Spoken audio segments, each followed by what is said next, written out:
Magandang araw sa iyo, Ma'am Jalin Villa ng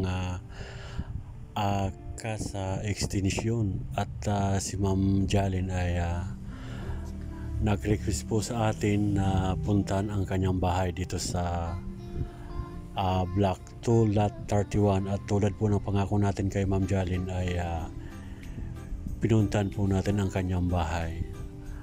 At bago natin ipagpatuloy ang ating vlog ay shout out muna kay Sir Mark Tan ng Uniwil, at siya po ay nagpapasa-shout out sa atin guys. At ito po yung bahay niyo, Ma'am Jalin, sa Block 2 Lot 31. Ayan. At pasensya na po kayo, ma'am, kung ngayon lang natin napuntan ang iyong bahay. At gawa ng galing pa tayo ng Ortigas, Pasig. Medyo malayo po yung pinanggalingan natin, kaya ngayon lang po natin napuntan ang iyong bahay. At tulad po ng pangako natin ay sabi ko ay Sunday ay pupuntahan natin. At okay naman po ang main door, solid na kahoy. Ayan po, ma'am.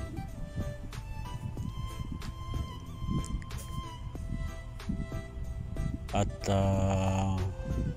okay naman po yung taas ng iyong bahay, ma'am.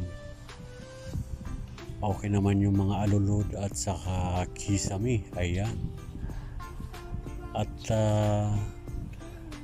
maya maya ay pupuntahan din natin sa likod, titingnan po natin. At wala pa po pala kayong kontador ng Meralco, ma'am. Hinanap natin kanina ang kontador ng iyong Meralco pero wala pa.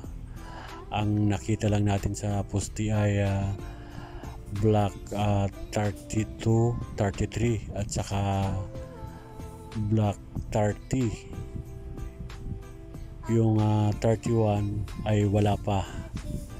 Wala pang kontador ng Meralco.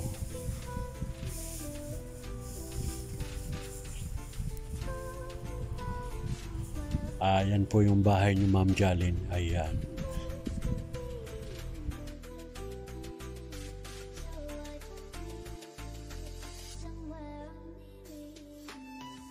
Bali, dinaanan ko pa yung asawa ko dito sa Calamba, Laguna, at siya po ay sumama na naghanap din, Ma'am Jalin, ng yung bahay dito sa Casa Extension.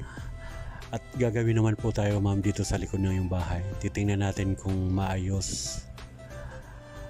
At ito po yung pinakalikod. Ayan. At medyo mataas ang level ng lupa, ma'am, dito sa likod. At nababakuran po siya, ma'am.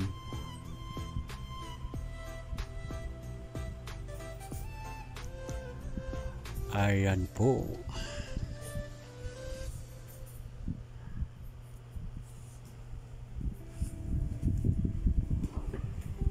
At okay naman po ang lababo, hindi naman gaano masukal dito sa likod. Ayan, may kaunting tatabasin lang, ma'am, na mga damo. At hindi naman siya gaano makapal. Yan po yung itsura, ma'am, dito sa likod ng yung bahay. Okay naman yung alulod. Wala naman siyang yung damage tulad nung dun sa kahiliran nyo sa Block 2 Lot 14 na may mga sira ang alulod. Okay naman po yung silong ng lababo. Ayan, yan po. At wala pa rin doorknob. Gawa na yung mga bagong gawa, ma'am, ay wala pang doorknob.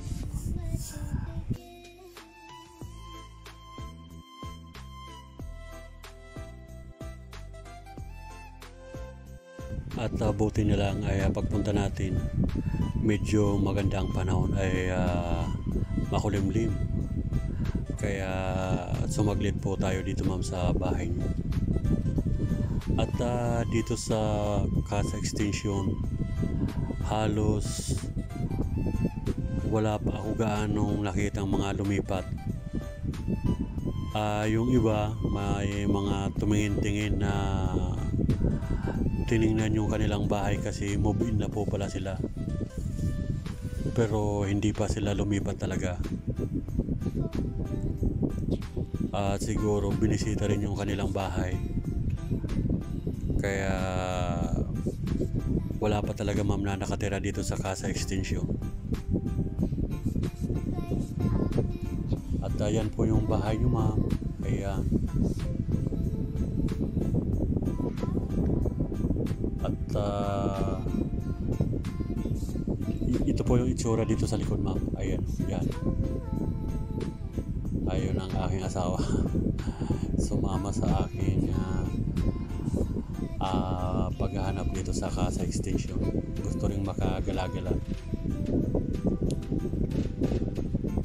Bali dito sa may pagitan na to, pangatlo po yung bahay niyo ma'am. Ayan po yung itsura ma'am dito sa Casa Extension. At shout out sa ating mga kapitbahay dito sa Casa Isabel. Ayan. Shout out sa inyo mga ma'am sir.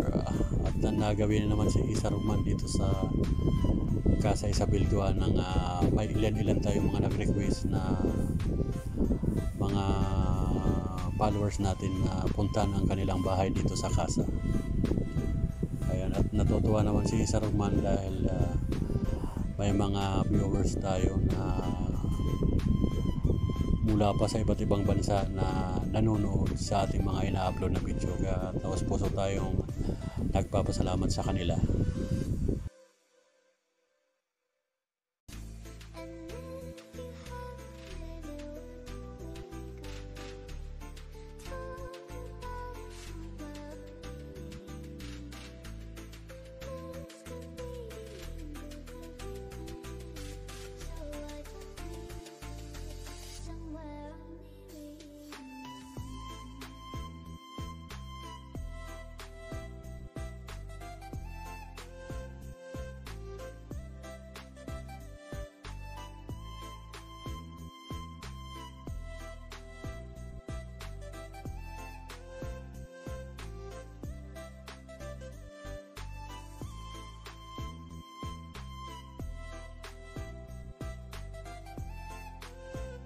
At hanggang sa muli mga Kaisa Rugman, hanggang dito na lang muna guys ang ating vlog. At may ibang pupuntahan pa tayo na bahay na pinapahanap din sa atin ng ating